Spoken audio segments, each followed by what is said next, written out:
All right, But it's good, I think. At least I'm seeing everything. That's what it normally looks like. Right? Yeah. oh, because you're sharing your screen right now. That's why we're not. Yeah, yeah. Got it. You can make All it right. bigger, make the font bigger. Sorry.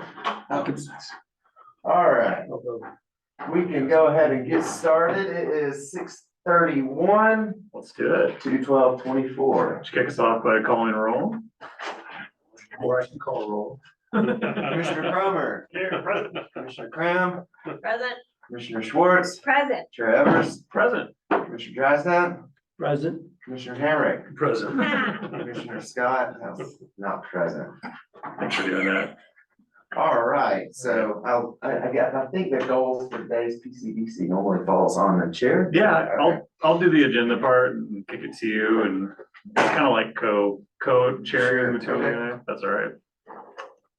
Goals for today, I think unless there's audience business, that's a surprise. We have just a public workshop. And there are 3 parts of the workshop. There's an IGA update from our staff. ADU and STR subcommittee updates from Megan and or David. And then we'll get a kind of an overview of the staff work plan. Oh, I see staff work plan setting and update. So maybe some goal setting, and that'd be great. Cool. So any audience business, anyone on Zoom? We can't see, you'll have to let us know. There is no one on Zoom. We do have an audience member over here, however. I actually do have a question. And is there something being discussed tonight specifically about Boulder County's wish to do zoning? Or we're not having that discussion? As far as the referral for the 3-mile plan? Yeah, no, for if there's a change of use on a Yes. piece of property that Boulder County will turn into ag. Yeah. It wasn't, was it supposed to be? Did the commissioners kick that down? I don't, okay, Okay, just because we covered that, I thought, but I'll have to get with Victoria. well, it's, okay, yeah, that's fine. Okay. All right. Are you concerned about covering something that might need to be in a closed session No, not in a Okay. closed session, or session. executive session? May I just speak to this for a moment? Sure, Sure, go ahead. sure. So Boulder County, and I might not have the wording exactly correct. But Boulder County has proposed that any lands that are property, commercial businesses in particular, that are within the county, but within our 3-mile planning area, that would like to, if they do a change of use, that then it becomes ag land. Unless they would like to annex into the town of Lyons as a business. Just to clarify a little bit, Thank you. so the county has proposed to rezone all of the commercial properties within our 3-mile plan to ag. And it will be when they want to change use, that commercial use will no longer be allowed. So then they would have to come in, either not do that use or come into compliance and rezone into the town of Lyons.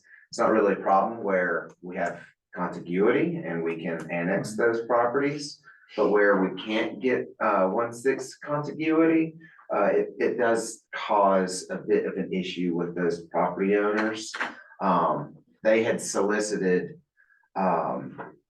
staff and town referral pretty late in the ball game. I know we discussed it in in an executive session. And I think at this point, Victoria and I are pretty comfortable with our referral, and there's not really much we can do without seeing that staff report, and that's what we're waiting for from the county. But we did discuss that at the last Board of Trustees meeting. So I was in a meeting today, I got the impression that it was on tonight's Oh, agenda for okay. us to make a recommendation to Mayor Rogan. Okay, But since it's not, that's probably okay. okay, She's gonna attend this meeting and give some thoughts on that. Okay, my apologies. No, that's okay. There may have been a miscommunication on our side too.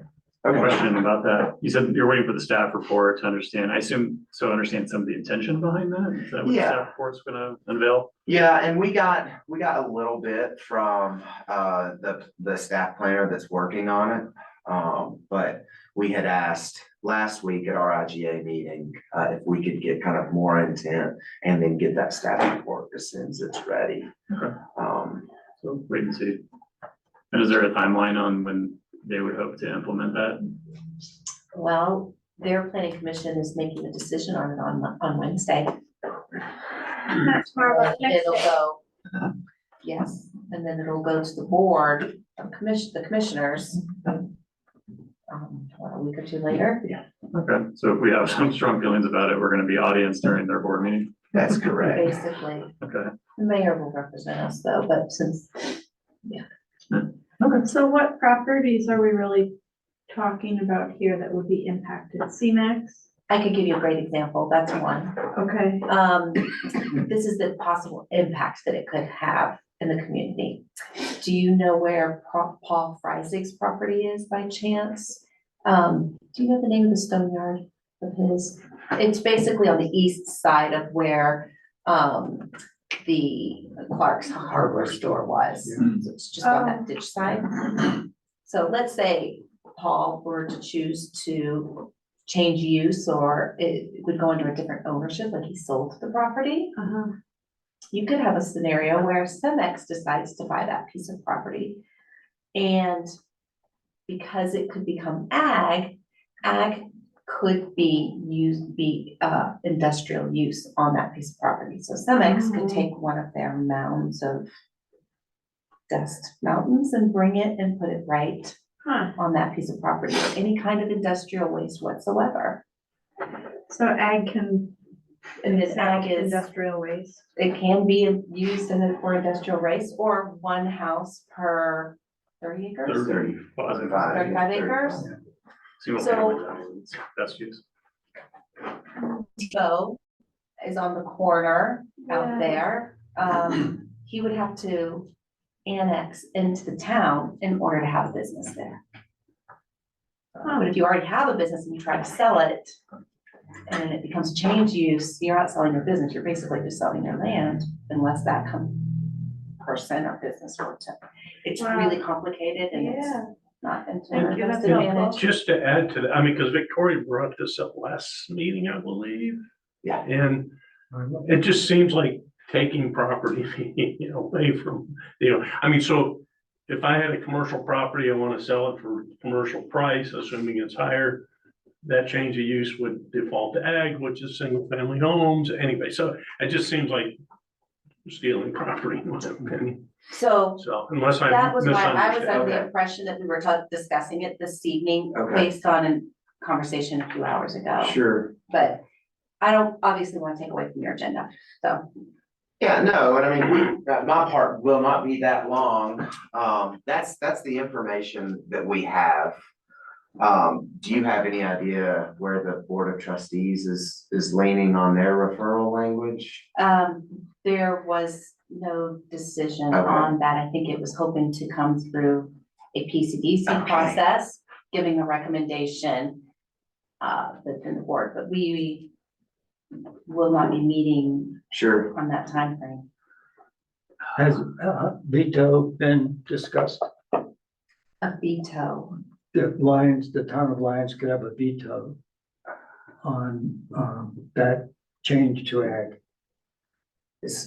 It's not in our jurisdiction. I don't really think we can. I don't think we have that authority. It's there. We have a seat at the table because it's within 3 Sure. miles. Well, this is a very similar situation in our opinion, where we didn't get a whole lot of referral time to discuss Cemex's change. Right. And so it's basically happening again. Yeah, well, the reason for bringing up the veto is to express how significant it is to the town. And I think the veto could be entered into the IGA Sure. in order to create the authority, So it's, That's an after the fact though. which, Are you saying, Barney, is that something that because that's not an IG currently. No, No, Right? it It would is have to be not. added. Put it in. Yes, yeah, yeah. that'd be pretty. So it's, But in the negotiation, the Yeah. response to the referral would be to, to be as aggressive as we could be. To take a strong stand that says, look, this is very important to us, and, if you don't do it, we're not going to be as nice to you as we usually are. Right. so as far as a kind of a responsible, and I've thought about this, there's not really, and I don't want to say this, there's not really much, unfortunately, unless we add some language to the IGA. There's not really much the town is in a position at this point to have a lot of input. I think what we really should do and what we should ask, because there's no fire, there's no reason why the county has to have this on their agenda and has to be moving this forward. So I think from this body, I think perhaps our recommendation could be, hey, let's let this sit for a month. Let's let the town, and let's have a bigger analysis on how these are gonna affect these properties. And we want Boulder County staff to send us a list of all current commercial properties within the zone that's going to be changed. And that way we can understand better kind of who is at stake here and what's at stake. And if we want to go engage those individuals because they're doing business mostly within it's not within our jurisdiction, but it's certainly, it is certainly, having an impact on our local economy, we should be able to have that. So I think that might be a good recommendation. I don't want to make a recommendation for you all, and it's not on the agenda, but I think we can take care of it tonight. It's just to request in a referral language that since there's no reason why the county can't, take a step back and let the town of Lyons and give the town of Lyons a list of these property owners. And that way we can at least see how it's gonna affect our local economy. I don't know how, if that's something that you all would be interested in. But outside of more study time, I don't really know what we can do since it's the county's jurisdiction. And again, it's their legislative process and it's their voters that they have to answer to. So go ahead, sorry. We have an intergovernmental agreement that has to be ironed out. So it seems like this is being slammed through before the IGA. Sure. For reasons. And I do think that it's related to the fact that the moratorium, 6-month moratorium It is coming to an end. Well, so should we request then a moratorium? Or at least a postponement of effective date of this, at least, and rather than being silent, being, stating as aggressive a position as we can, within reason. And requesting a moratorium of moving a commercial property to ag. They could do that after a year, after we negotiated the IGA. So how about this? How about we ask for the county to expand the current moratorium until the proposed IGA adoption date? And then bring this rezoning in our 3-mile plan back once that IGA has been agreed on and signed by both agencies. That'd be good. Seems reasonable. That sounds And I reasonable. really like what you said before about asking for a list of all the current commercial properties that would be affected. Yes, let me. And to understand what the intent is. Yeah. It's just something wacky's going on here, it seems like. I think when we do further study, we should look at the individual properties and we'll look at the staff report, but our immediate action is as Yeah. described by this. Yeah. That planner. I agree with that. Is a motion appropriate to approve that or? Hold on, let me write the actual proposed language here and I'll bring it up on this. I just need about 3 minutes if that's okay, and I'll bring it up and then. Go ahead. Thank you for allowing me to hijack the. meeting. Well, thank you for Audience that business. reminder. I know, Yeah, audience that's right. business. That's exactly We right. do things a little differently in the PCDC Make you stand at the side. I just wonder too if it's wise to reference back, we're responsible to our voters too in our comprehensive plan, and it just doesn't seem like that is gonna help us meet those goals. But, and it's gonna force these businesses, we're not forcing, but strongly encourage them to be annexed into the town, so then we can keep them. at Which is their current zoning. argument as to why this would be. And yeah, so I mean, beneficial there is some quote benefit theoretically, but Yeah, but do we again, want, it'd be a, do we want to annex all these things? oh, good question. Yeah. Maybe not. I don't know. Yeah, I don't know. That probably deserves a more robust conversation. Our 3-mile Really plan, Understand what Yeah. the properties are. our 3-mile plan goes pretty far. Yeah. I don't know what kind of commercial properties maybe sprinkled out west. Is there anything? Well, there's the Tamburello property, there's Tebow's property, All the eastern ones. it's all east. What about, But what about some of there the is some- resort stuff on the, go ahead, I'm sorry, Well, I'm saying there are actually some things that are along the river? in town that are so like Isaac's property Yeah. is actually Boulder County.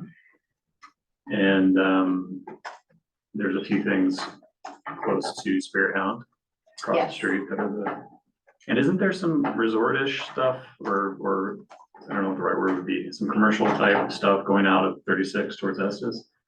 Aren't there a couple of things? Riverside. Yeah, there's one like event space, it's basically like a cabin rental, right? Don't they have, is that commercial? It's gotta be, because there's no Yeah, it is. multifamily zone.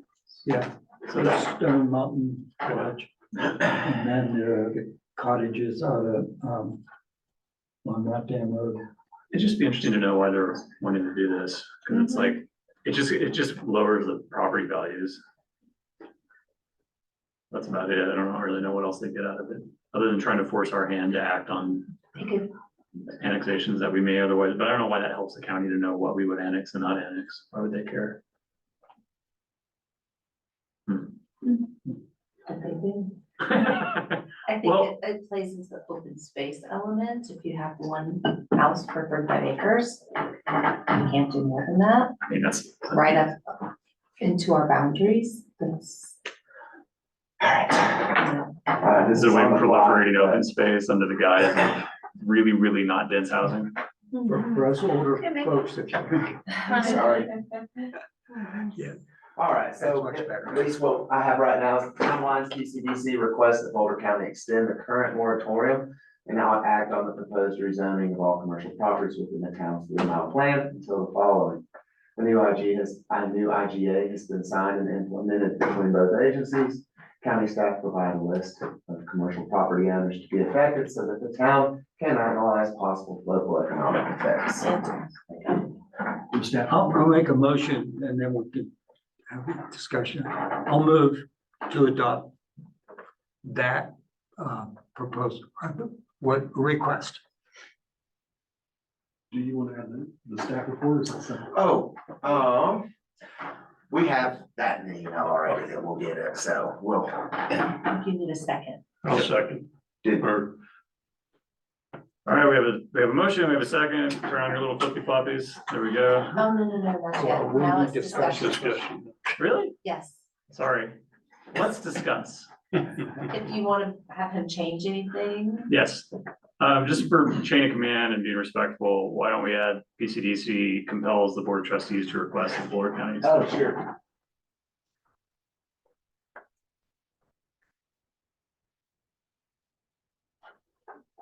Compels. Compels the board of trustees to request that. Now I'm spelling in front of it. You did it. I think to request would be the last, the missing 2 words. Request. Thank you for doing that. We'll have to vote on that. Any other discussion items or edits that might be necessary? Megan? Maybe two. Number one could, or one of the three could be like, that we'd like to understand the rationale for the county's change. And do we want to say anything about our rationale for requesting these things? No. No? I don't think so. I mean, we're discussing, I don't think so. okay. Would you like, is that maybe in the form of a memo to the Board of Trustees? explaining the rationale. I don't know what that looks like. Staff report Yeah, you said staff report. Okay, yeah, maybe that would be reflected in the staff report. and or direct Okay. communication, I don't know. I don't think it matters what the mechanism is so much as Okay. we just understand. Sure.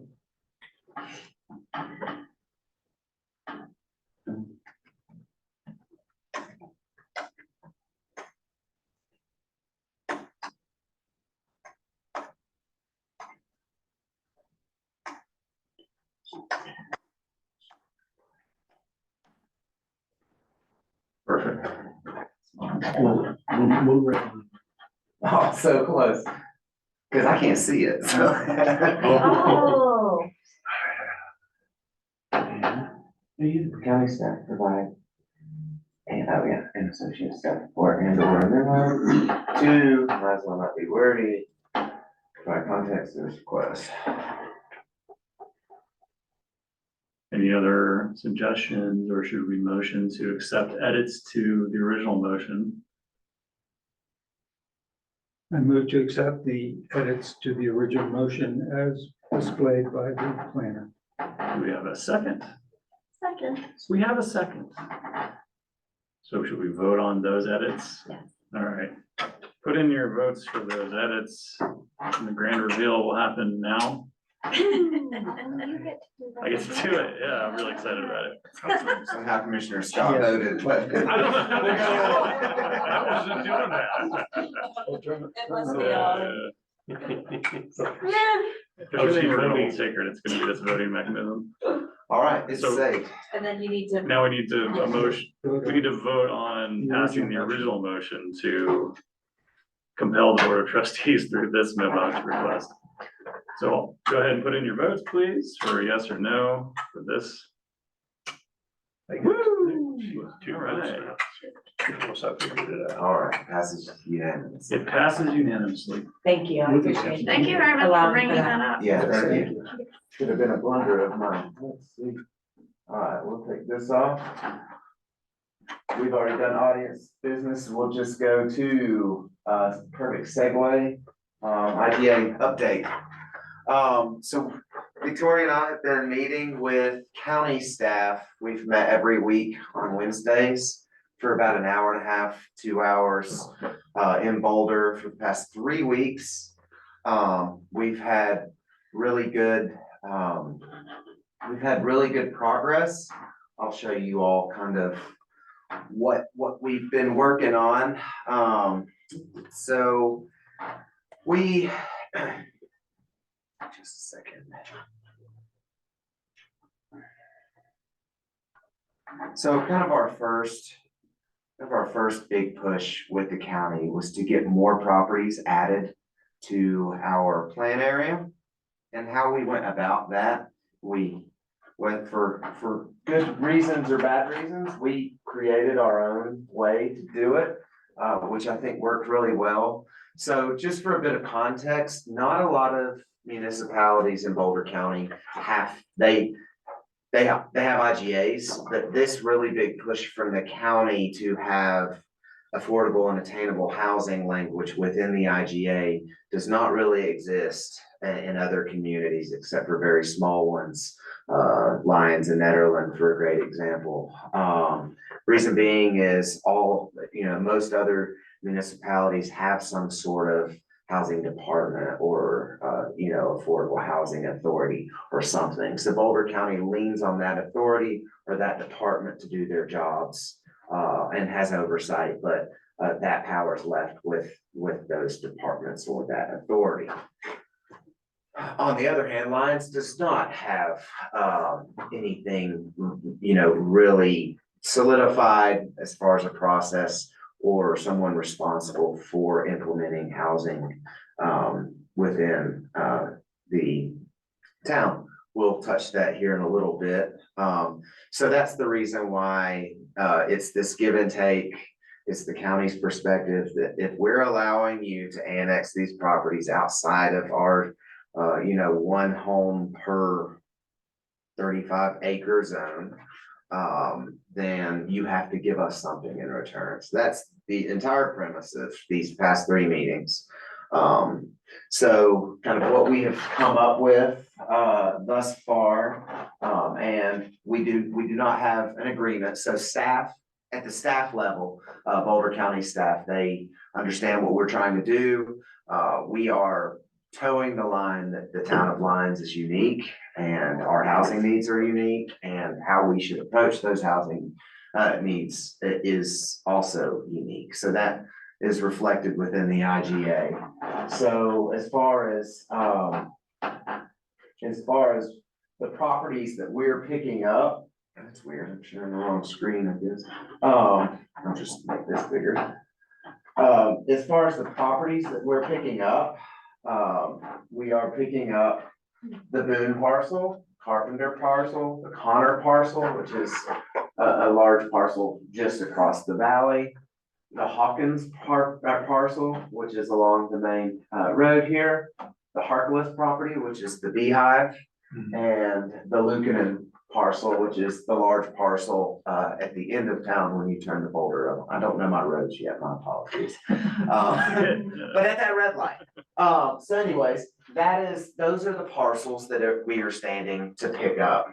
So in order to try to toe the line with the county and with our housing, kind of our housing goals, we have to try to figure out, so they want to have assurance that there will be affordable or attainable homes built on these lots, some mixture of market rate, affordable and attainable. I think that idea came from town staff, but we'll let them have that idea themselves. So at least and this will not be in the IGA, but these are the most common planning tools enabled to have these types of mixed uses or mixed housing uses come in and incentivize developers. So we have both inclusive zoning, which is not an incentive, but that's going to give the county the assurance that there will be some mechanism that a developer has to provide housing. Go ahead. Back to the map. I mean, that's presupposing annexation occurs, right? Because this is just discussion of whether it's it's in the planning area. That's correct. But it's not in town boundaries, so annexation would have to occur before That's- any development could even be discussed. Well, so they could develop a single family home on that lot. Oh, sure, Yeah. sure. But, okay. Sure, yeah, so in order for any of these schemes or scenarios to happen, they annex. And how that property comes in and that mix of housing would be within the annexation agreement or a development agreement. And it would have to go upon subdivision to a plat. vote of the people if it's more than 5 acres. Well, so that's interesting, that's another huge, I don't know where the flip happened, but that was another huge concession, what I believe from the county is that they will allow, if someone wants to annex one of these properties, they will allow a subdivision to occur within the county. And you can break 5 acres or 10 acres or whatever that acreage is up and then devote the rest, and you'll see this here in a minute, as non-developable area. So for these properties, if they're carved out correctly, they will not have to be voted on because they will already be subdivided within the county. So subdivided not as lots, but just subdivided as developable and non-developable That's areas correct. of one lot. Yeah. As an easement of some sort. Yeah. So again, that legal language has not been added by their attorney, but that's at least on practice, what we've worked out in the IGA. So somewhere in our code, it says we can annex something over 5 acres as long as That's correct. less than 5 acres is developable only, no more. And so as a good example, Sorry. we'll go, I feel like someone messed that up. we'll go down to the Boone parcel. So this is the Boone parcel, of course, this is the old quarry. So Boulder County will only allow this property to be annexed with just this little bit, this developable space. And there's a few properties where due to topography, due to proximity to open space, due to other, restrictions or constrictions, this is what Boulder County this is where they are at. And we've gone back and forth with moving these lines around, and these lines are created by county staff. But as we'll go through in a bit, we actually do not need a lot of this land to meet our housing goals.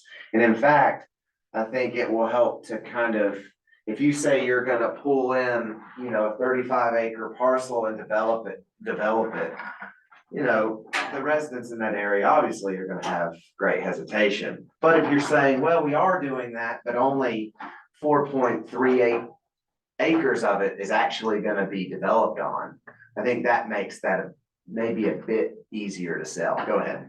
And is that kind of an easement or annexation agreement in perpetuity? Is that forever? Yeah, no, it'll be forever. So it'll be You're saying it like developable a versus positive. non-development zone. I'm not saying it's a positive or negative. No. I'm just saying, this is how these parcels, this is the give and take, at least the county staff. That seems like a really silly thing to do. Like, why is the county playing Wizard of Oz with the Yeah, zoning? yeah, That's yeah. strange. It's pretty shady in my book. Well, So- it's a shame, but why do they even like pretend to understand the complexities of the towns around? Sure, I guess it's not for, you're just the messenger. I don't mean to like. sure. No, you can Come in shoot hard me if on you that. want, but that way I get to go home. Well, I wouldn't get to go home, but. An ambulance, yeah. But at any rate, they aren't so restrictive on other parcels, but again, you know, Why this one? it's because the quarry, it's, you know, Bananas. this is just where they are at, so. Is this open? Oh, Is well, it who cares? open? Like they have some regional, open space or connectivity goals, or something for wildlife corridors, like what is? So the Lookout property is wildlife corridor, it's Okay. the elk corridor, and that's the reason why that property is so restricted. Uh-huh, Another property that we'll look at is, it's really not that steep, but they base on topography why it should not be developed. You know, this one was a hard line that they took.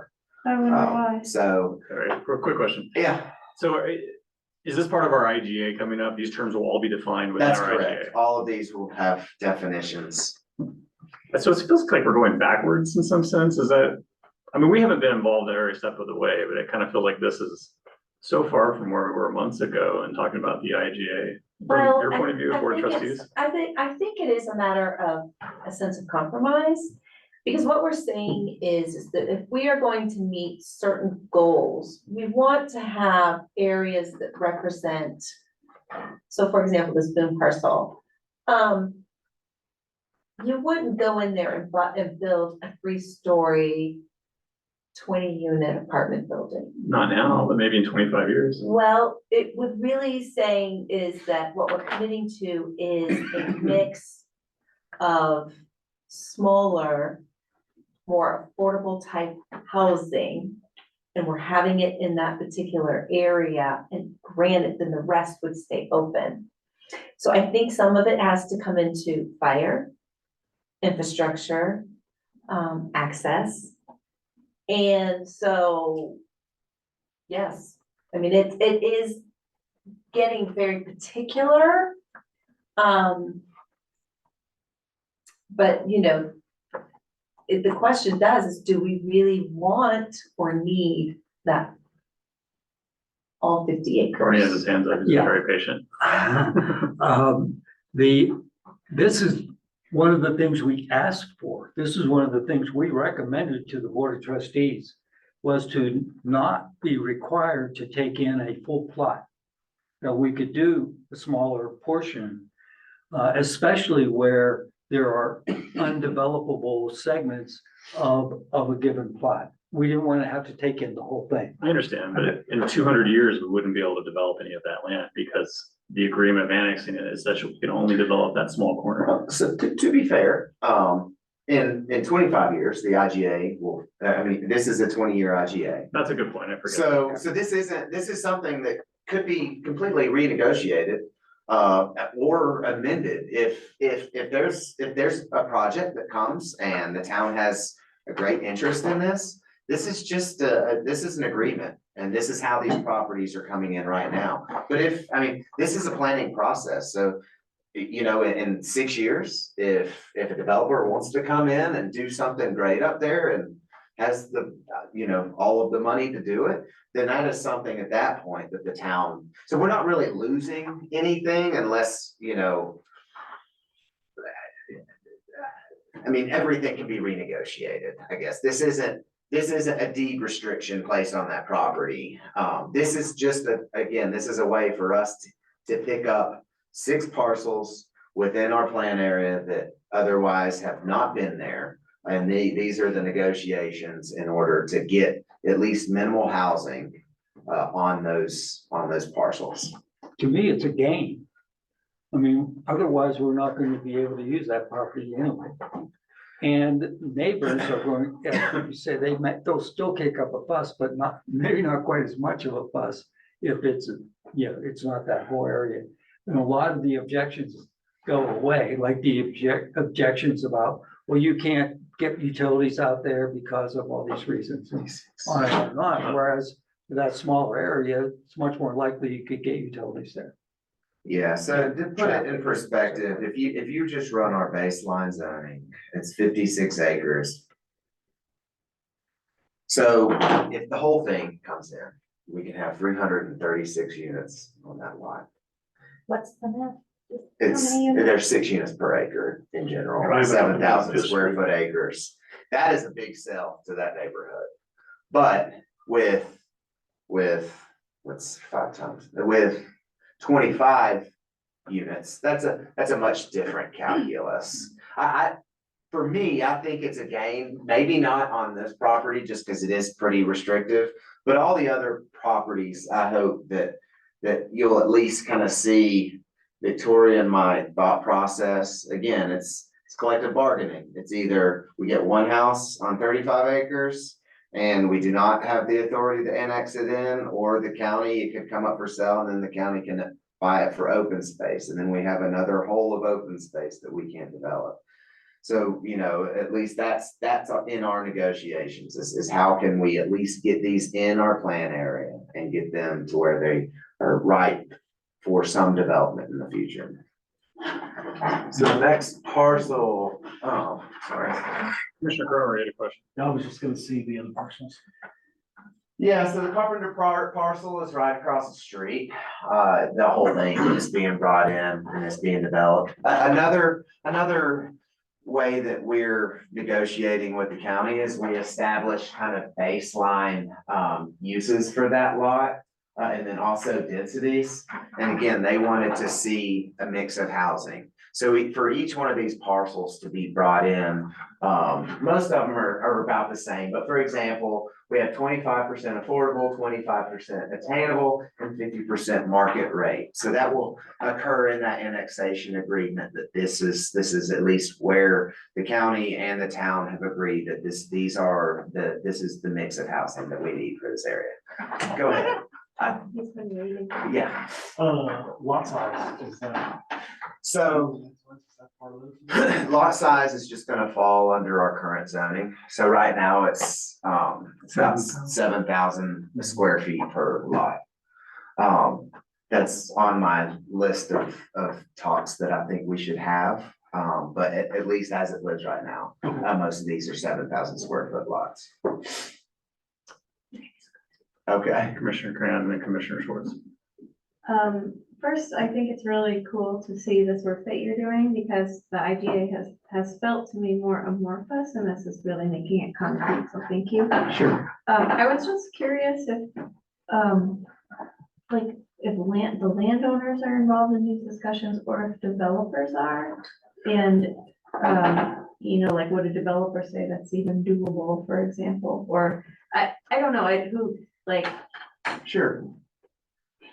Yeah, so as far as the IGA process goes, landowners and developers are involved. Okay. And through a development perspective, again, a lot of these properties become more developable outside of obtaining utilities, permissions and things. At least economic viability, you go from, again, building one very large house on a very large parcel to now being able to subdivide to many more lots And again, while there's some affordability and attainable that you have to meet, your overall, hopefully, your overall sell of your market rate will be able to supplement that loss. Okay, so you're saying that for the property owners, it's actually kind of a win across the board? Yeah, and again, they don't have to do anything, you know, they can stay in the county and they can build whatever house they want, or they can, whatever use is allowed within the county, they can do so. But again, the county wants assurance that if the town is taking these into our housing stock, Mhm. that's the entire negotiation, the end of this entire discussion, is that we assure that there is some ease on market pressure for housing. Thank you. So then, you'll notice on each Commissioner Schwartz slide, had the question too. oh, sorry, It's okay. So the affordable attainable mix is rental and ownership? so, yeah, right now, we don't classify between rental and ownership, that doesn't. I don't think we should go into that detail in the IGA, we can probably let the market decide those, but, and those that, the affordability and attainability match the definitions of our AMI within our housing study. Okay. So, everything, at least, we're trying to make, Are we gonna add those definitions to the town municipal code? we probably should, that's a good idea.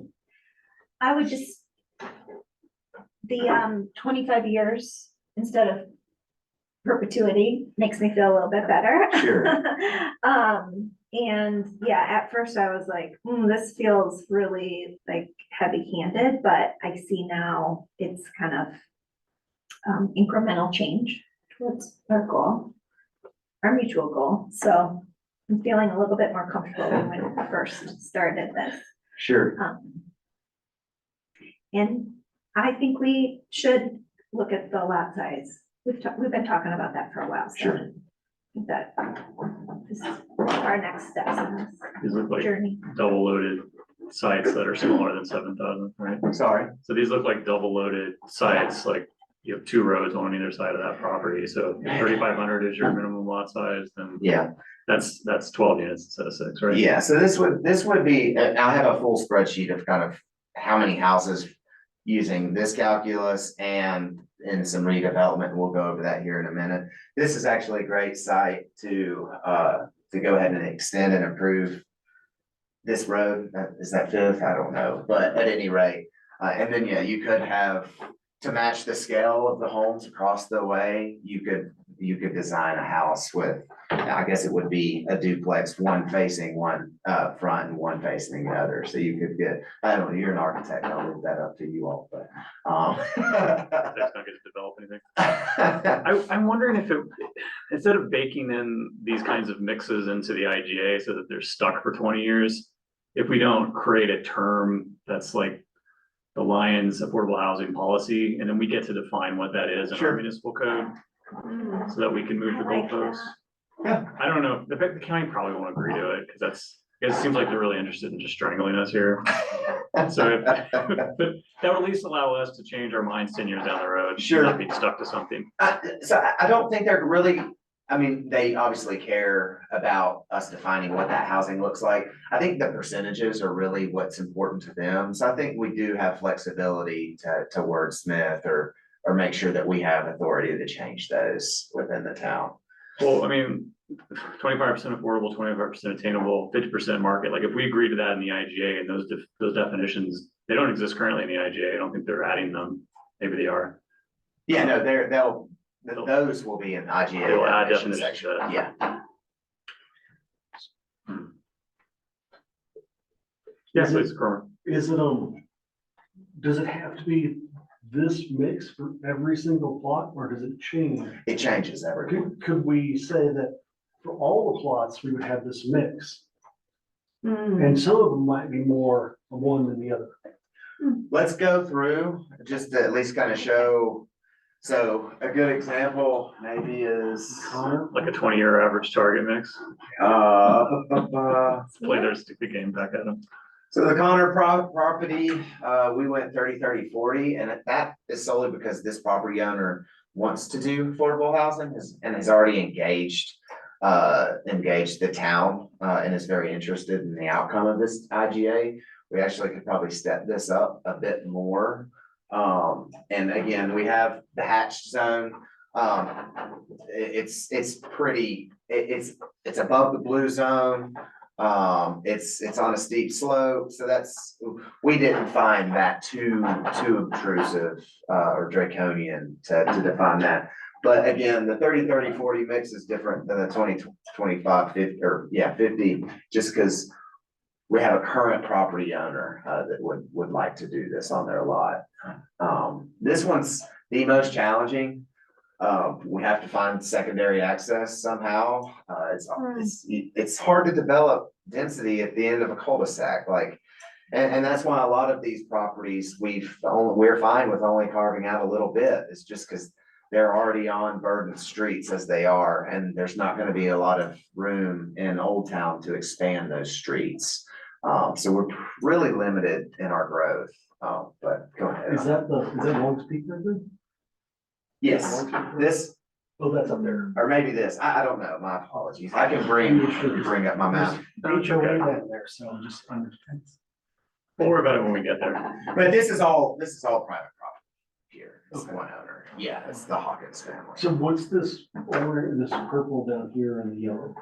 That's the Connor parcel. Yes, this is the same, this is the same. Were you here when we had audience business and there was like a realtor who pitched us on a whole development? Were you here for that, Commissioner Cromer?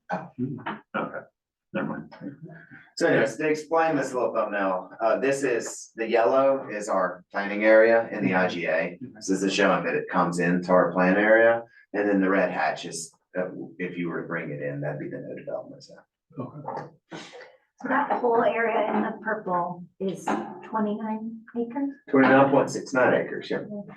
Oh, I see. So the whole picture is not the Connor parcel. It's just that piece that's. Yeah, this is the Connor parcel. Oh, it is. And then this is The developable. the Connor parcel. It's just a zoom in of the IGA itself. Sorry for the confusion. Oh, I thought that was at the end of Long's Peak Drive. Oh, no, this is Open space and HOA. no, this is a snippet of this property. It's just to show the non-development zone. It's, you know, when you're going up Fifth Avenue and then you go up Vasquez and. Yeah. What's the Yeah, one that, around there and it goes around, there's giant Yes, houses up this is there. above that Okay, Yeah, top street. I don't know the name. and I of the know top that house there, and I know those paths there, so, okay. all right. So the next one is the Harkless. Oh, it's not gonna change, is it? Darn it, I'm just not syncing it all here. No, you did well. This isn't a miss Yeah. amount of work, by the way. I know. Oh, we're just getting started. Let's see. God, where's my mouse? Is it my sync? I have three different, look at this. I have three different, and none of them are talking to each other. I don't know how that happens. I feel like I just saw your mouse. Okay, well, let's see. My Yeah, apologies. there it is. I promise I know how to work a computer. So next is the Harkless property. This is the Beehives at the end of town. So this one's ambitious. It's small. It's gonna be hard to get any housing on it. So this would be a great partnership, with a housing authority or something to purchase this property. It's not really, you know, as far as building a house, it's just gonna get another single family. So this is one that we're actually, staff would like to see complete affordability, not attainability, complete affordability. And the reason being is this, you know, all of our affordable units at Summit, they're far from town. This would at least provide, I don't know how many units you could get on here. It's 0.28 acres, so it would have to be multi-story, and somebody would have to get creative. But this would get affordable housing close to downtown services, close to a greenway, and it would just be a nice, nice thing for the town. But this makes, again, 100% affordable. And will you just remind me what that means? So In affordable this is, context? yeah, so affordable is 0 to 40 AMI. Okay. Attainable is 40 to 120, and then market is 120 and above. But is the affordable's rental? Again, so this would likely, since it's multifamily, I would imagine instead of condominium, I can't say that word, condominializing it, it would be rental.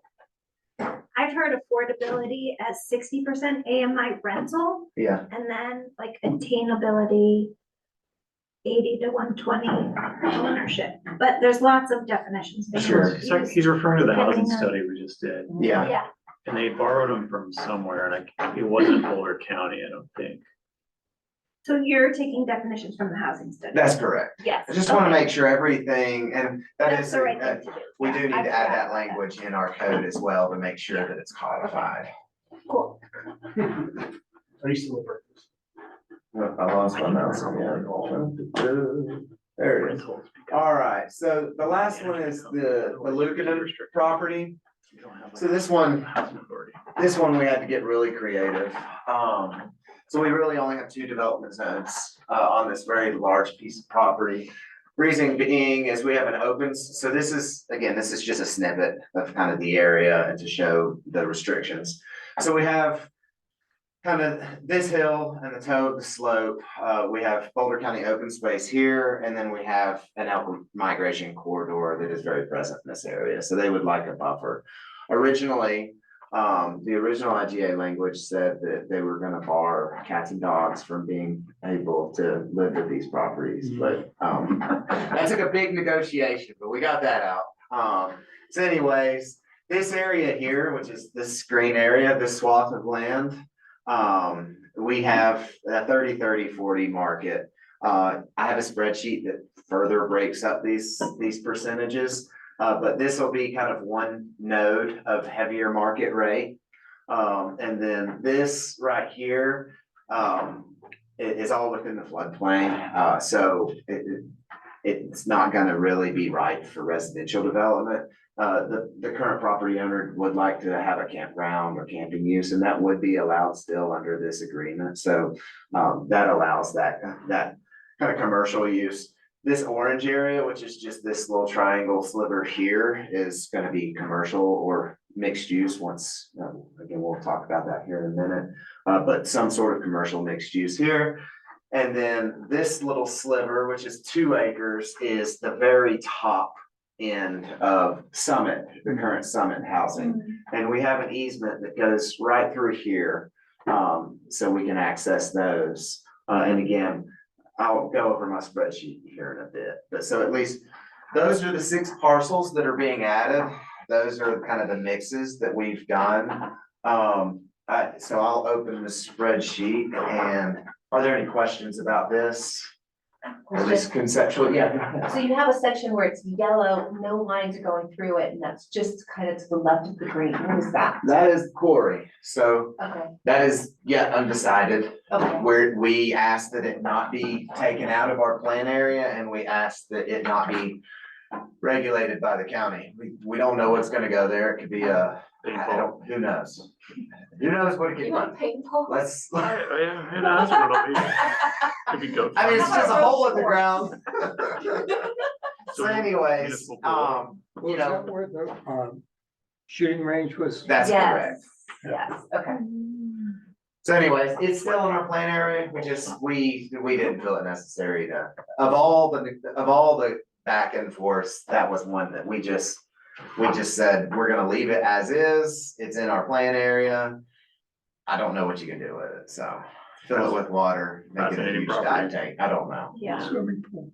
Swimming pool, yeah, municipal swimming pool. That's There it It's already is. done. So anyways, that is that. So I wanted to show you all, this spreadsheet. And I just finished this and sent it to the county. So I will be honest, when I read the housing study, I was not, I did not know how we would get to 230 units. Sorry, I'm trying to minimize, and I'm just gonna extend my screen, so I'm looking at the same thing. Tired Yeah, I don't even know how you do 3 monitors. of, I don't, obviously. Well, yeah, you don't. So, here we go. So now I'm still not sharing the same thing. This is weird. All right, so anyways, this is a build out analysis that I just finished, for the town. So kind of the methodology. is with these 6 houses, applying our current residential zoning, a little more generous on once we have mixed use, or once, if we do have if someone does come in at R3, we can give them, I think it's literally maybe 250 less square feet a unit per acre. It's not that ambitious. But at any rate, kind of where we are. So you'll see, these are all of the lots that you all just saw, for the, IGA. So this, again, we have acres, so each one of them, we're trying to bring in 5 acres and leaving the other for non-development. And what that does, depending on the density that we associate. So for the Boone property, we have estimated 30 units that can be built in that little area.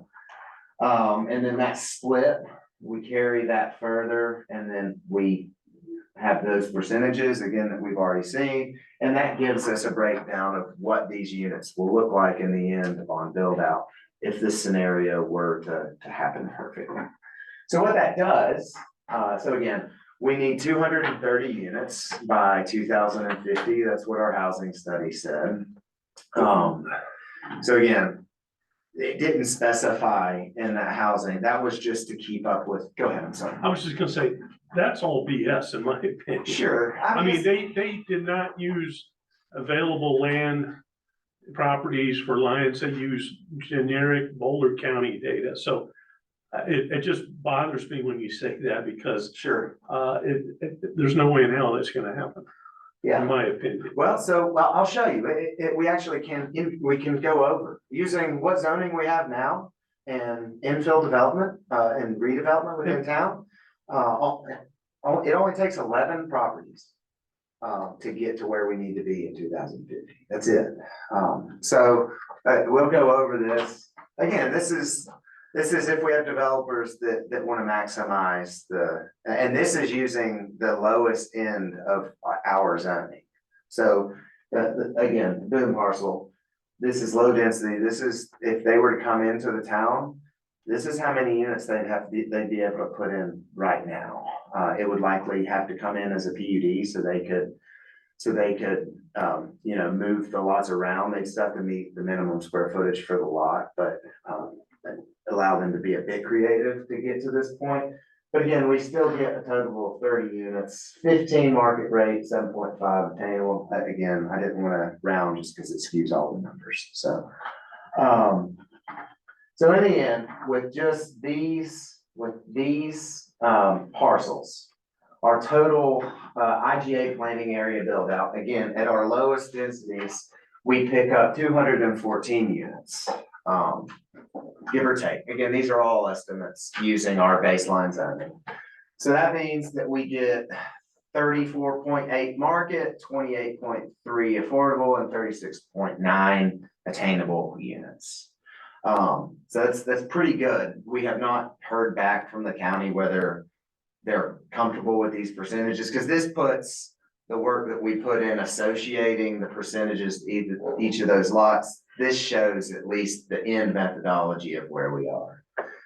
So as far as infill redevelopment goes, spoke with Victoria, and she kind of keeps a list of properties in town that are kind of ripe, or conversations that she's had with property owners.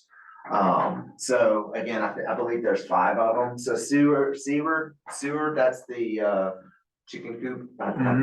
Is that really what it's called? But it's the mobile home park up That's what they there. call it themselves. Okay, so anyways, we've got 0.75 acres up there. If we were to maximize development, and this is just to ensure that the individuals that are living there now and the families that are living there now, we have to at least get 16 units on that lot. So again, and some of them are owned and some of them are rented. But that breakdown, again, I've provided, but there's 16 units. The McCain lot, which is the industrial site right across the street. That one's been discussed a few times for redevelopment. Again, just using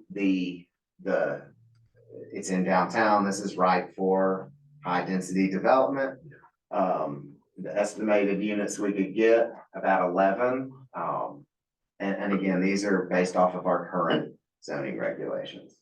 That housing split, since it's in town and since it would likely be a town, Boulder County, some housing project together, pretty confident we could do 75 attainable, 25 affordable mix. But again, all these are just assumptions, just to show what development could look like in town. Tamburello, which is over on, I'll show you where it is. It's just pretty low density for medium The density. Eastern. It is. Yeah. It's very low density. 8 per 5. I think Boone at 30 per 5, right? So as far as the densities that we're looking at right now, off of our current, it's 8 lots, or 6 lots for low density. Yeah, we need several. Medium, multi-million we've dollar got 12, and then high, we've got 16. That's kind of where our zoning code, that's maximizing our zoning code right now. So that lot's not contributing to our affordable housing targets. Which one? Tamburello. No, so he actually has plans, the owner has plans to do a live workspace. And he has it already drawn out, 8 live work units that company could come in, carve out how they want to, and their employees could live and work at that area. But again, those are just conversations that, not with me, but that owner has had in town. This is right next to the town's public works building out there. Okay, so that's mixed use. Rheingold, which is the dispensary, right across from the intersection that I was discussing. Zen Gold. Zengold, Then go. but Rheingold is, I guess, the property owner. It's Matt. I lost my mouse again. Apologies. Yeah, please. There it is. So, it's got some really big restrictions there. Every ag ditch that comes out of Lyons goes through this property, and then they all hit, and then they all finger out. So it's a difficult one, but again, trying to maximize that space. I think maybe 10 units could go there, but 10-story building. no, they could, there's space along the ditch line, but, at any rate. And then, I added ADU addition estimates. So again, looking at where ADUs can be, kind of looking at those neighborhoods, I think this could be low. I don't know, but again, I was trying to be as conservative as possible. So I think 15, ADUs over the next, 20 or so years. I mean, we might see 3 this year. So that might be more. But again, we've had discussions about this, so I'll put them all as market rate. We maybe someday in the future that can change, but I just wanted to add those. So again, that's how, in the end, if we maximize these 11 properties, we get to 274.68 units. And that's not a highly aggressive development scheme. And that's using these little portions of property that are in our IGA and these few properties that can be redeveloped. Again, these are just assumptions to show percentages to Boulder County staff about how we can meet our housing goals. May I request that the PCDC pause and give you a round of applause for all this work? Oh, I don't think that's needed, but. No, it's This is we've awesome. not seen Yeah. anything to suggest what a developable like annexation could be. Okay. Yeah. So this is beautiful. Yeah. It was a good job. I do have a question though. Yeah, go ahead. A little challenge. Oh, no. So if we could go back up to like the Rheingold, for example. So currently that's commercial. Yep. So what this is assuming is that instead of having a place that could be remaining as commercial, we would be using it for housing. When there's a good chance that would not happen, because part of our goals is also to have the Eastern Quarter be an economic, Sure. driver. Thank you. So I'm just wondering, my only concern was that is you'll hear that from people. Sure. And we'll skip, I don't like skipping agenda items, but I think. Okay, or can wait, then. No, to answer that question, it segues really good. So in order to maximize housing and to get development, that's where creating a mixed use district Mhm. and creating really good incentives for housing and commercial uses to thrive together. That's kind of where this conversation that's gonna occur a bit late. That's where kind of this discussion happens. Mhm. And again, I went to that housing seminar and spoke to one developer that had worked in Lyons, and then two others that do smaller projects up in Netherland. And he said that's what they're really looking for, is these flex mixed use codes to be able to build that commercial base. And then have residential associated, and hopefully on top, but somewhere on that property. Mhm. So that's the spreadsheet. And, again, it's not perfect, but in my head, was very worried that the numbers in our housing assessment were just completely unattainable. So this was as much of an exercise for me Mhm. to try to go through. And again, with some creativity in our zoning code and relaxing and making some of these, maximum or minimum lot sizes smaller, we can get more development on these lots. But this is kind of least best case scenario, if you will, except for all of these lots staying the same and having single family large lot on 35 acres. That's the worst case scenario.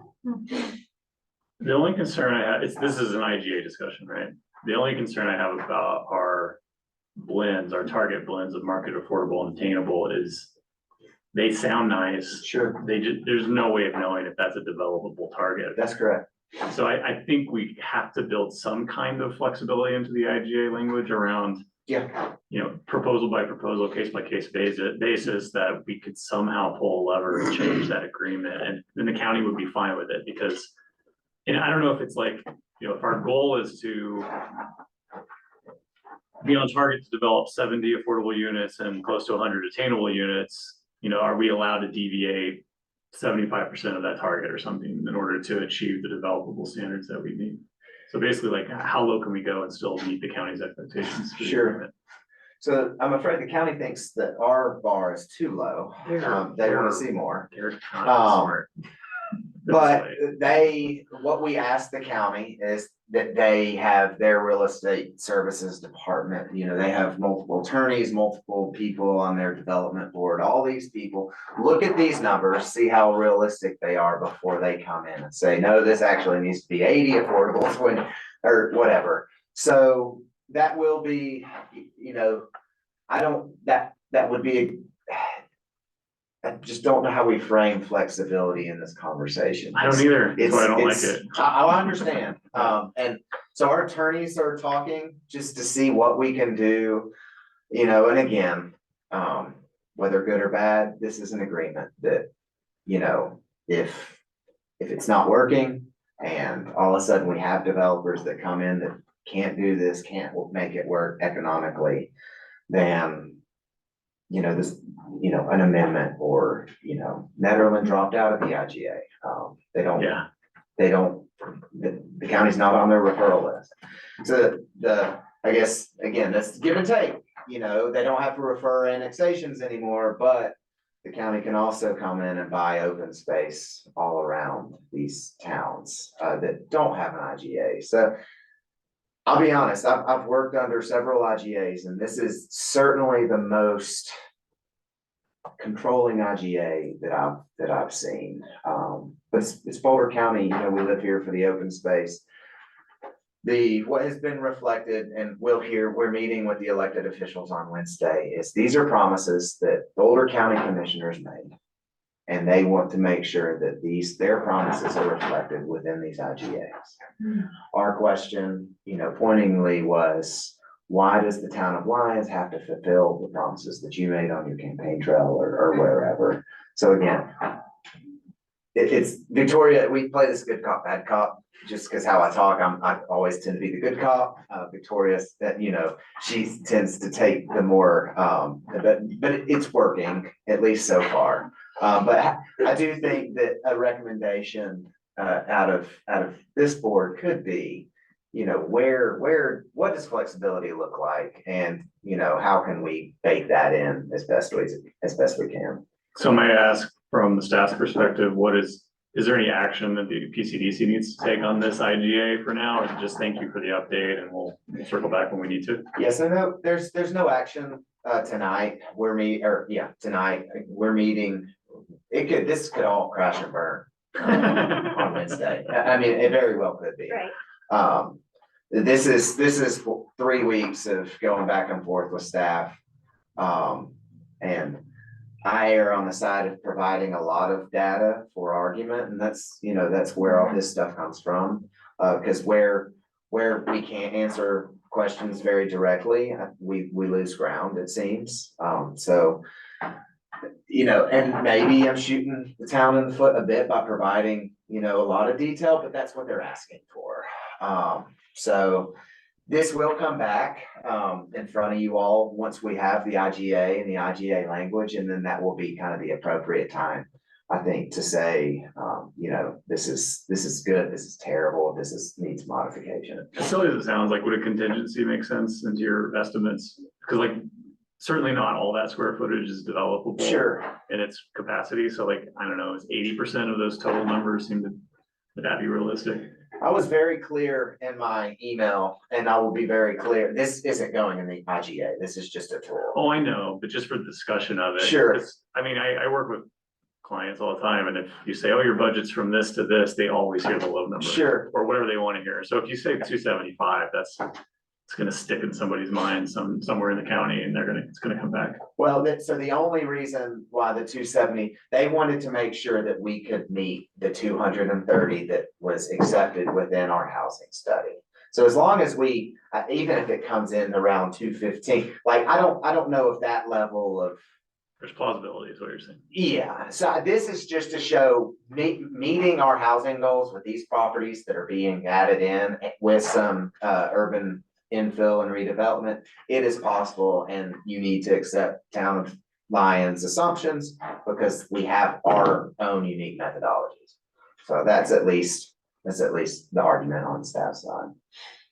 But yeah, if we need to add, again, it has been very clear to county staff that these are estimations based on assumptions over 30 years of development, which who knows what can happen in 7 years in the housing market. So, Questions about the IGA update?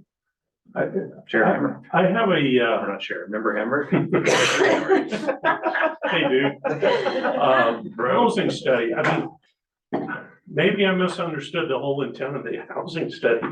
It almost seems like those numbers are being put up here as something obtainable, which I never felt they were. Right. I felt like it was an exercise to go through in order to meet some, you know, set some goals for Prop 123 and all that stuff. So anyway, that's where it seems like this is getting twisted around. So that's one comment. The other is, yeah, so some of these properties up higher in elevation to me should be completely out of scope. These are people wanting to flip their properties and cash in. And I'd really be interested, I'm gonna get into the weeds, but really understand what does it cost to develop those properties from the town's perspective? It just seems like a losing deal from our perspective.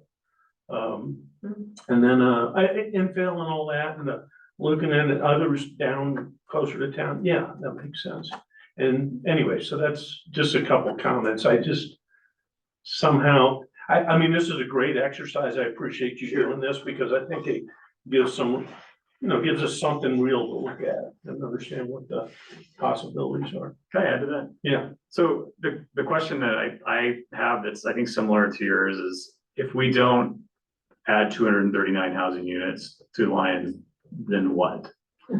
Yeah, so the reason why that 230 was chosen is it's showing our average growth projection. So what the consultant was trying to say was that if we do not add 230 houses to our housing stock, our driving, our commuting issue, our families not being able to live here, individuals not being able to live here is gonna be further exacerbated than it is now.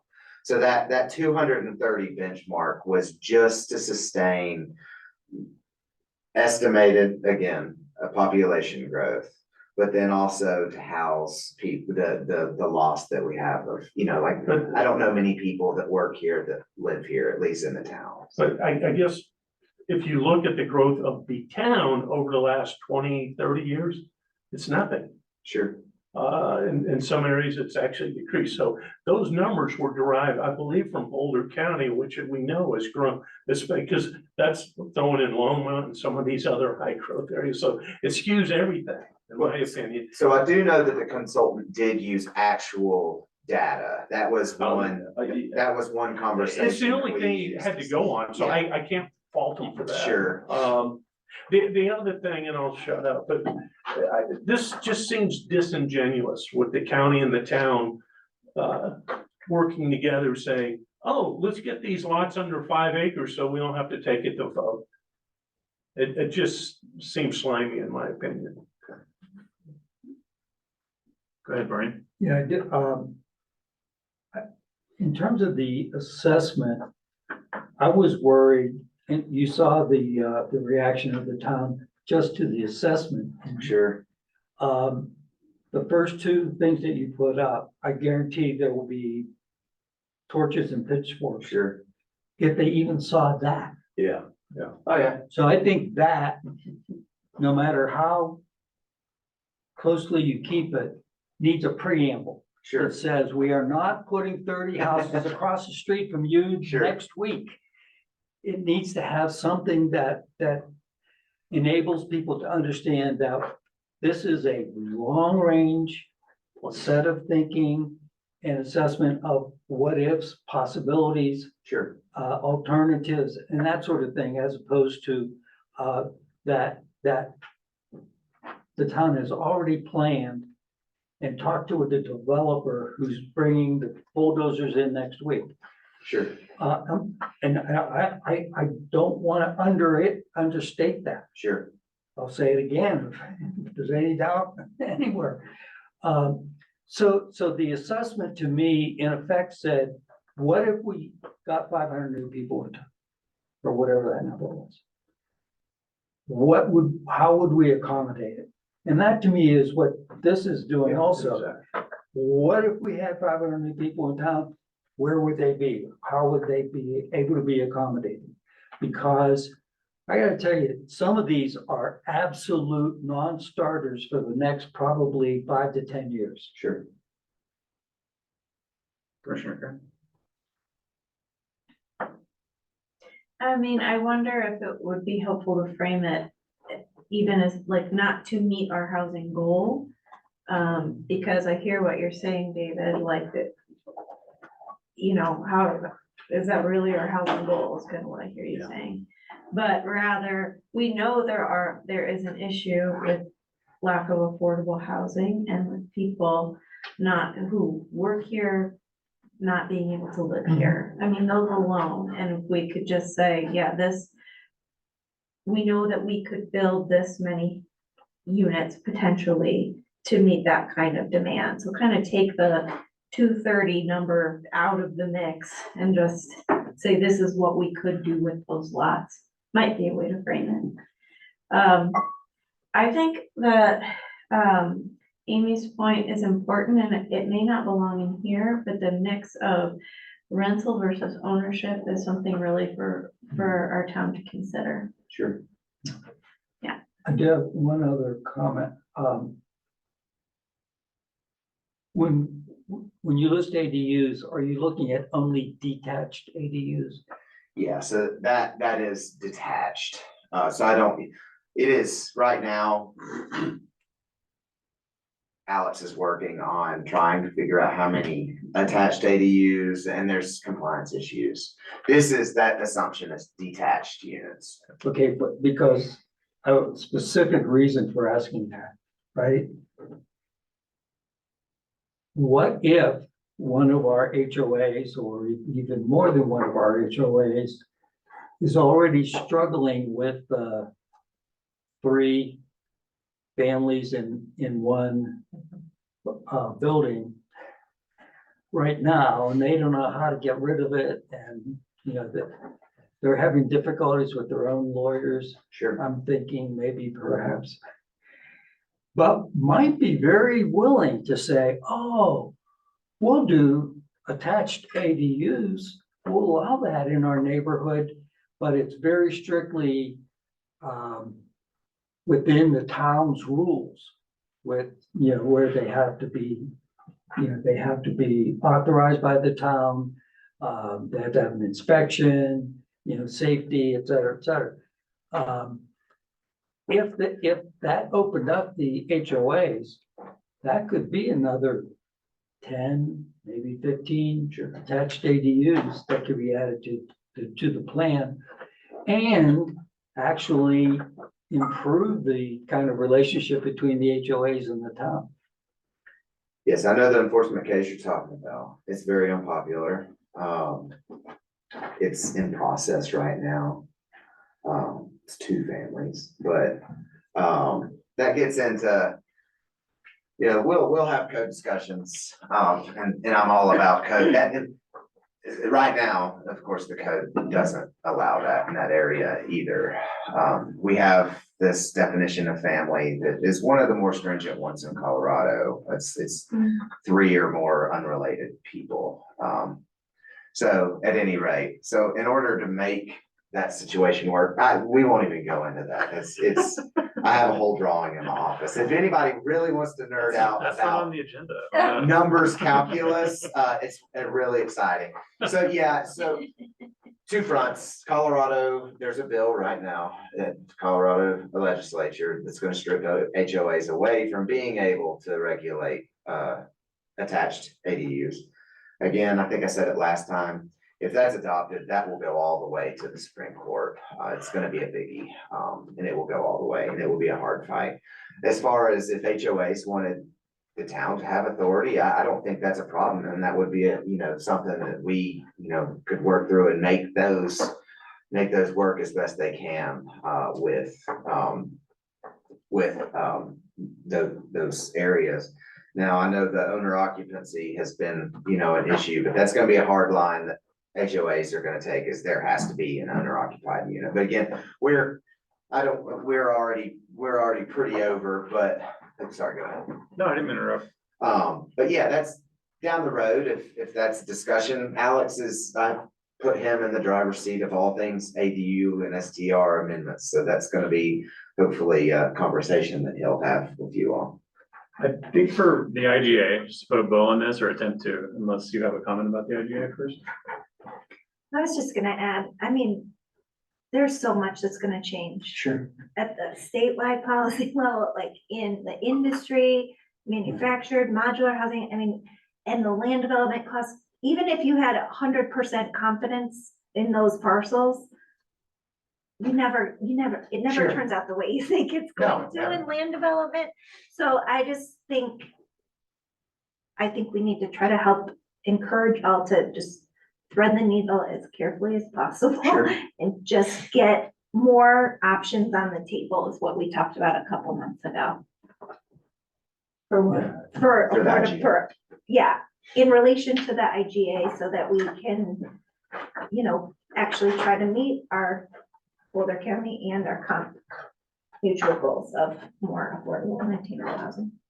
Yeah, it seems like what you are accomplishing, you and Victoria with the county, is creating some runway to land this affordable housing plane.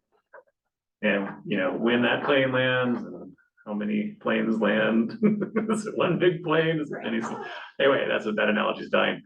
But I do think it's a successful approach, and, you know, I had a lot of doubt coming into it. I'm sorry I expressed it so aggressively, but No, you're fine. I think what you presented is a great update. I'm glad we got to hear it and got to buy into it, so thank you for that. Yeah.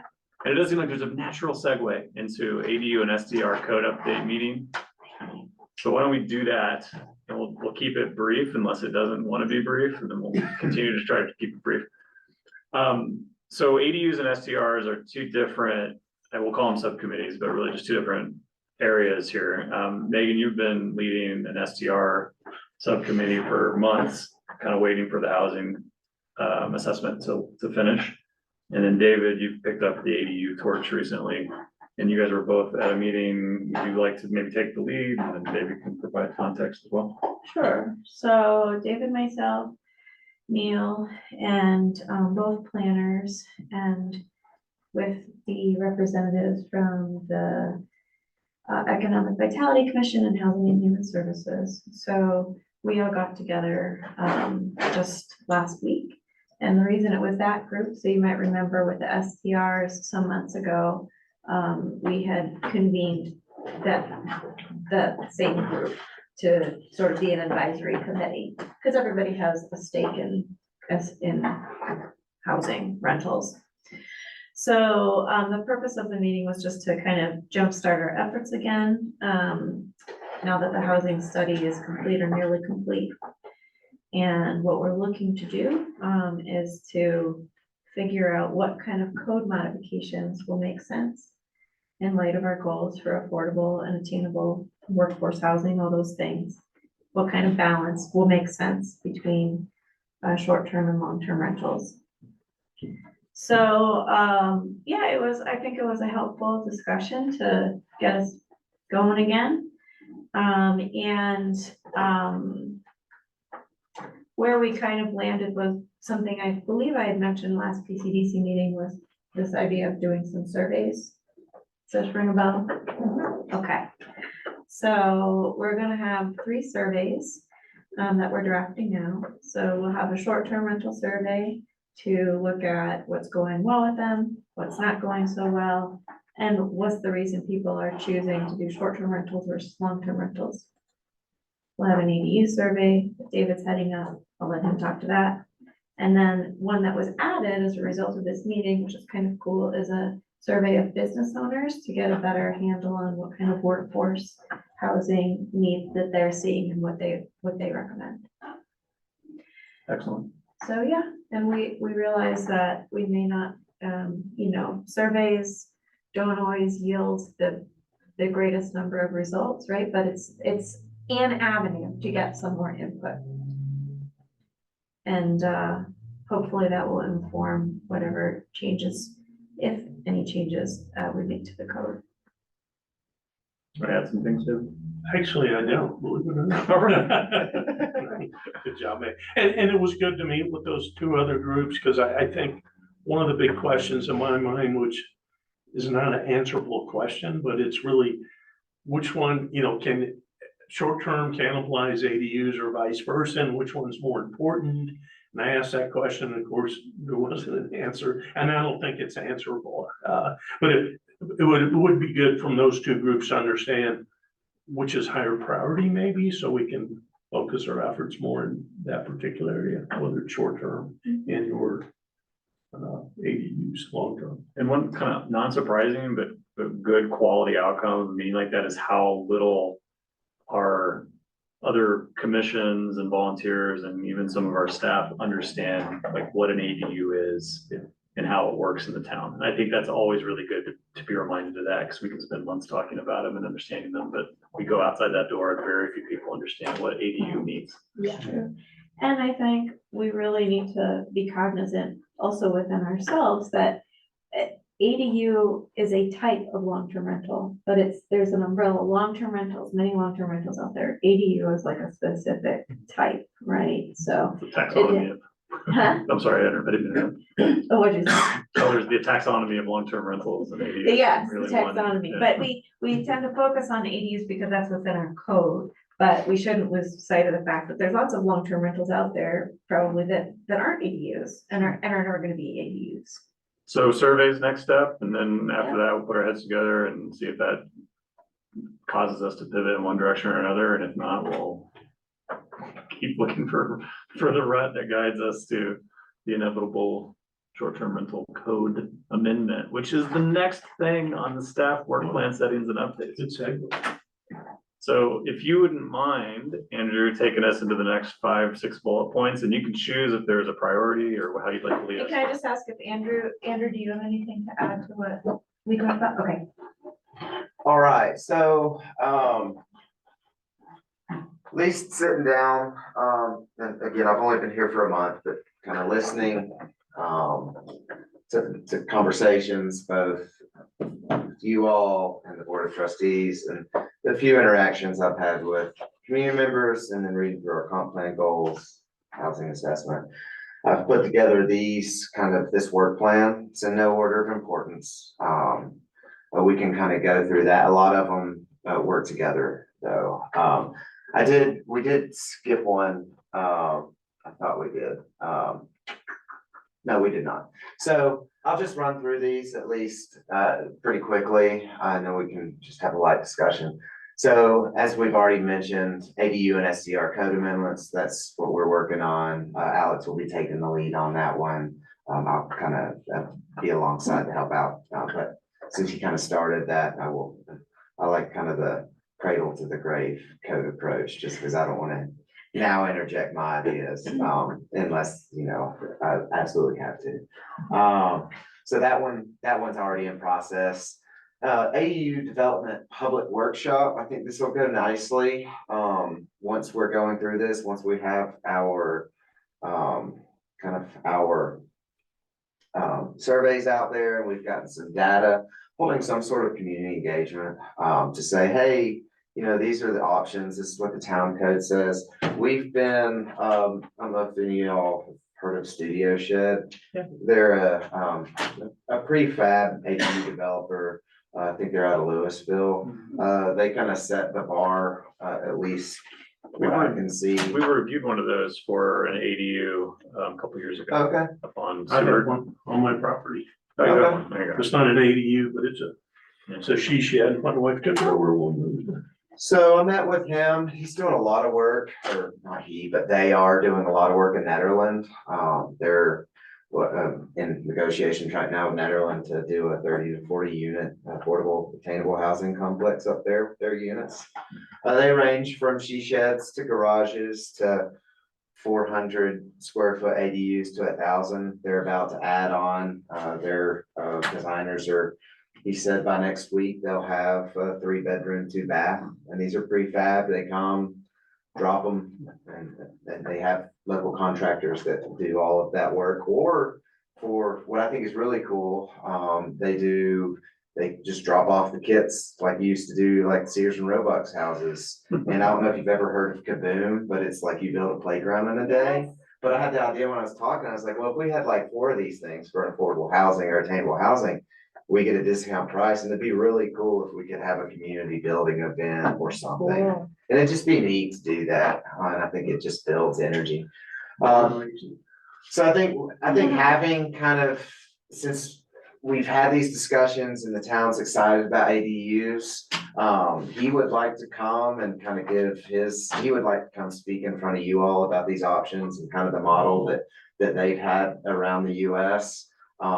Interesting enough, they're working in my hometown in North Carolina, dropping a lot of units to Habitat, or something like that community out there. But they're in a lot of states. They have a pretty good reputation. They look pretty good.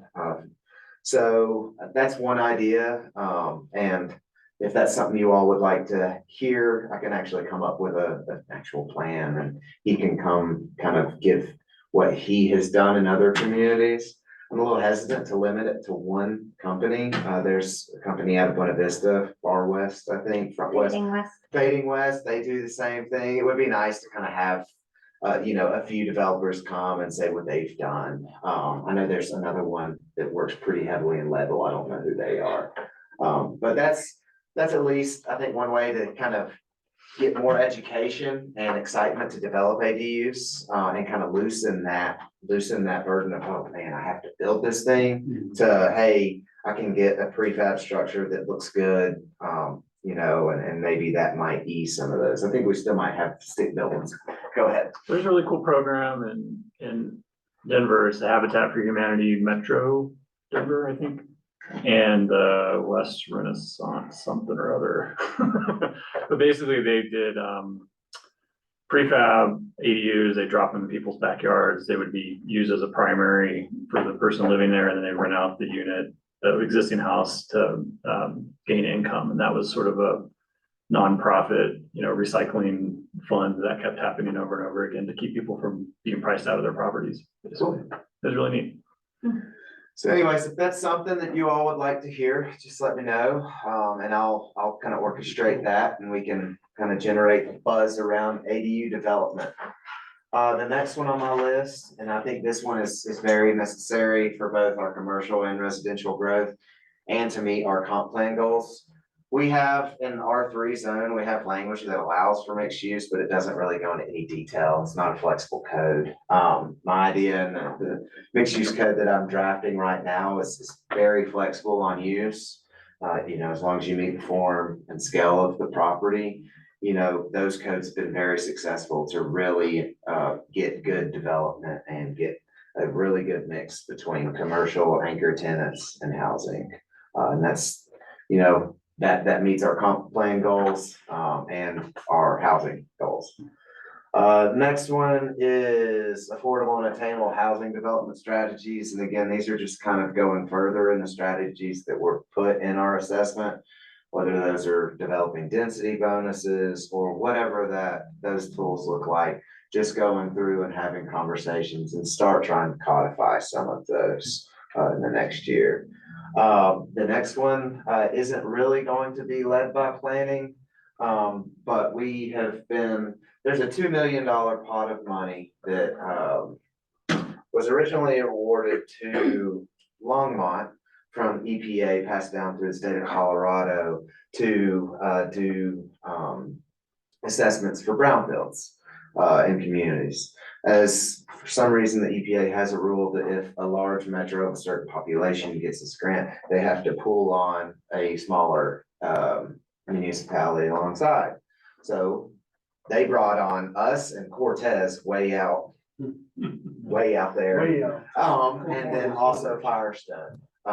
And so we have access to this $2 million. We don't have to apply for grants. This is money that is already in our pocket. And if we don't use it, everybody else will. So Cortez is heavy and they've done a lot of these, and so is Longmont.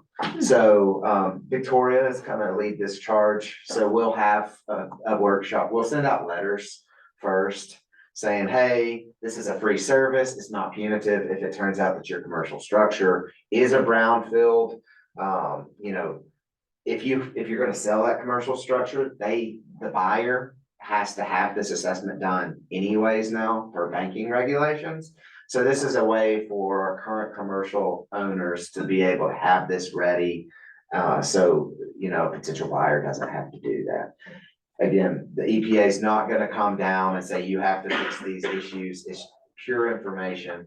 And once they do have this, there's separate pots of money for mitigation. Go ahead. Brownfields, I mean? Oh, sorry. Brownfields are places of historic environmental degradation. So, you know, the town, along really any railroad corridor, you're going to have arsenic issues. That's very, very common. Old structures, of course, asbestos. You know, you might have, you know, fire stations often have petrol and soil, and, you know, there's any real, you know, even stockyards, you know, that have been there for a long time can be brownfields. And then once you are an established brownfield, then you can access funding to mitigate and redevelop that site. Go ahead. I'm on this, and I was curious, there were, I think in the initial report done by Stantec, there were like over 100 properties in town, and it's just like kind of mind numbing. So does the town have like a I don't know, like a strategy around trying to focus this towards public land or publicly owned municipal zone land or private, or does it even, do you know yet? Segue. area-wide plan. Yeah. Man, this is. Wow, this is doing it. Who needs a chair? So anyways, so as part of this $2 million, when you do have several brownfields, you can put together a polygon to create an area. That then Stantec, they come in and they do, I've always called them sub-area plans. So instead you have a comp plan that's your entire town. Sub-area plan is an area focus or a plan that's focused on a very specific area. I had mentioned we need one of these for both kind of our main downtown and down on the eastern corridor. There are several brownfields associated with Old Town and downtown. So that is where we're going to kind of draw that polygon and that work plan. And with that, it's not just these are your brownfields, these are the environmental issues. It's a full redevelopment plan and urban infill plan. So this follows really nicely with all of our mixed use efforts. So I mean, we can discuss everything from pedestrian connectivity to multimodal transportation, anything that can attract redevelopment and mitigation of brownfields.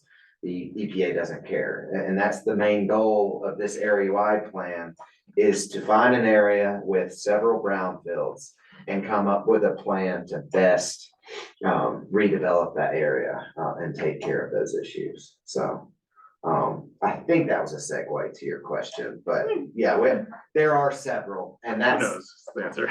that's kind of the last, maybe, that's kind of the last, well, I have two more that I didn't add, my apologies. That's a Word doc, you can just do it right now. Yeah. Just press enter a couple times. Just on the brownfield, and for my own information, a lot of people are talking about the burnt corner. Burnt corner. And is the reason why nothing's gonna happen there relatively quickly is because it's brownfield and needs to go, this sounds like a great process, but sounds like it's gonna take a long time. So I guess maybe my direct question is what's gonna happen with that corner? What are the barriers to? Have you heard something more recently? I can answer what I know Go ahead. last. So the last that we've heard from a board standpoint is that the owner of the property is Paul Tamburillo. Originally when he bought it, which was what, 3 or 4 days, right before, the day before it burned, was to keep it as it was for a while before he was going to consider redeveloping it. So right now, there's no, if the plan is his to make, not ours, it's a private piece of property. And I don't think he has a plan for anything that I've heard lately. Some of this, like the mixed use regulation could help him get there. Yeah, and that's why, it's hard to prioritize these, but it's a big work plan for long range, we're staff Forever. too. That's what we tell people in the As community. far as the area-wide plan, all right, so they want to do, about 20 to 30 in town. That's kind of their goal for some reason. This is pretty fast, depending on how involved staff wants to be. They like to get these done in like 3 or 4 months, not a really long planning process. If I can move on to the two that are in my head, still in the same vein. I spoke with Miranda. She's the town administrator for the town of Nederland. We have a lot of affordable and attainable housing money coming both from the state and the 1B tax that was passed by Boulder County. We, as you all have noted through our IGA discussion, we're a very small fish in a big pond of sometimes predators, it seems. And I don't mean that in any bad way. I just mean we need to be able to have a bigger voice. And other communities feel that way as well. So the town of Nederland and I believe we're going to be sponsors, not financial sponsors, but a sponsor community. There's a big goal from Gilpin County all along the peak to peak down to Lyons to have a regional housing authority or a multi-jurisdictional housing authority. And what that will do is it will just make all of our voices a bit bigger. And when it's just easier when you're competing against a 200 development, affordable housing complex in Lafayette out in the prairie. It's easier. We can say, well, we don't have 200, but we've got one going on for 20 here, 40 in Nederland, and 2 in Allensburg, and we just have, we can show that we've got we're a bigger voice. We're never gonna be as big. But so with the town in Nederland, again, and it might even be Clearwater County. So this might be, Colorado's first 3-county housing authority. It's pretty exciting, but it's the soul of this DOLA grant is to do a feasibility study of, can this even be done? What would it look like? How much would it cost the member communities? And then it would end up in, if it was feasible in the next year, Nederland and Lyons having a shared housing position or starting a housing authority or something. We don't know what that looks like, but it's just a feasibility study at this point. I will keep you all updated, but that's in process right now. Go ahead. This is a little out of my wheelhouse. Does a housing authority is that the mechanism around like enforcement and administration of deed restrictions? That's correct. Okay, thanks. So we need that badly. Yes, we do. Got it.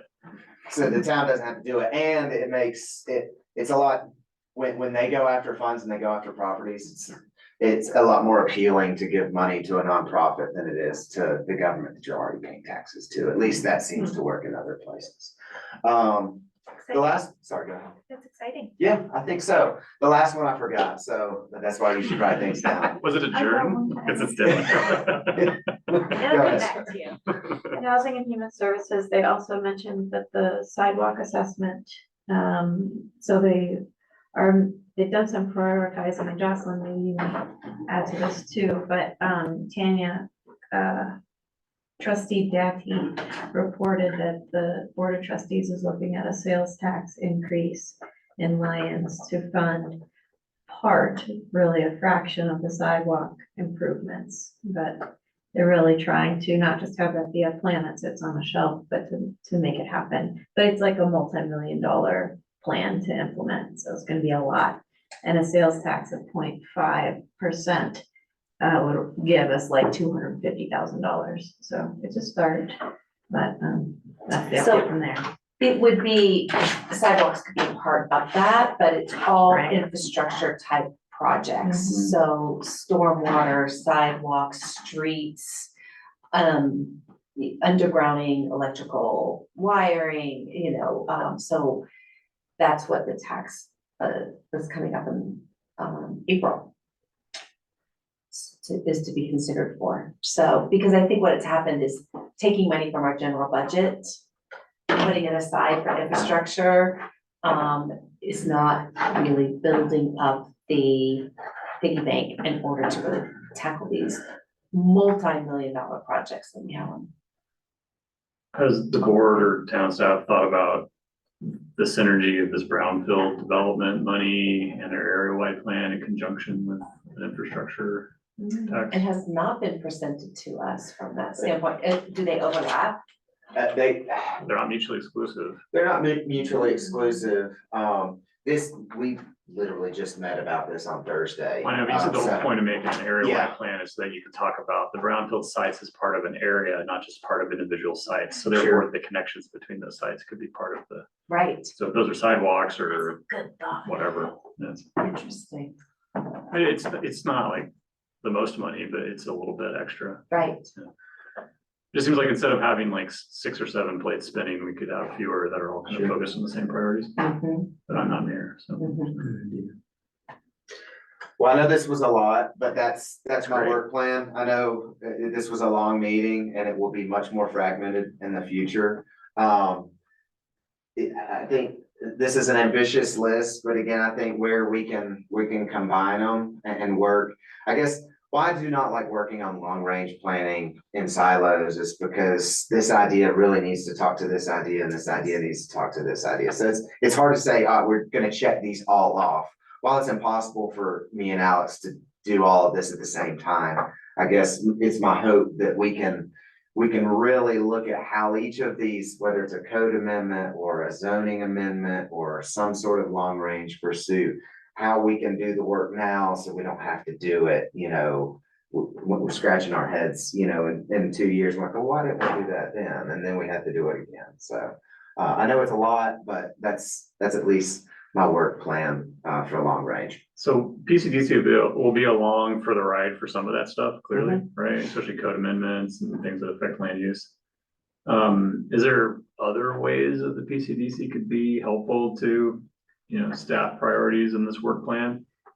I know that the Board of Trustees kind of, is the curator of staff resources, but the PCDC can help compel the Board of Trustees from time to time. And right now it feels like we're synergetic, and it seems like they're kind of interested in the same things, but keep that in mind. If we need to ask for focus on something, we can do that. Okay, yeah, I mean, it's really two buckets. You've got a code and zoning bucket, and that's kind of our comp plans. Those are the goals that we can achieve, in the short term. I think making, again, just this mixed use, it'll take some time, and it'll take, how I like to do things is a lot of public engagement. I think that's better than not, even if nobody comes. But if we're rezoning 6 blocks, then we certainly need to see how that code can best help those business owners and what we can do to address their concerns. So I think really these three, I mean, this one I think could and should happen, whether it involves private, people, doesn't matter. But I still think it would be helpful once we do this to just let the community know, because I think you mentioned, like, outside of this space, not many people even know what an ADU is, and it might just be an education piece. I think this one needs to happen, and you all will be involved because it is just like a comp plan, but in a small area. But it will be a fast one, and it'll be pretty intense. At least that's what I assume from how they laid out their process. And this one, we won't be doing anything with.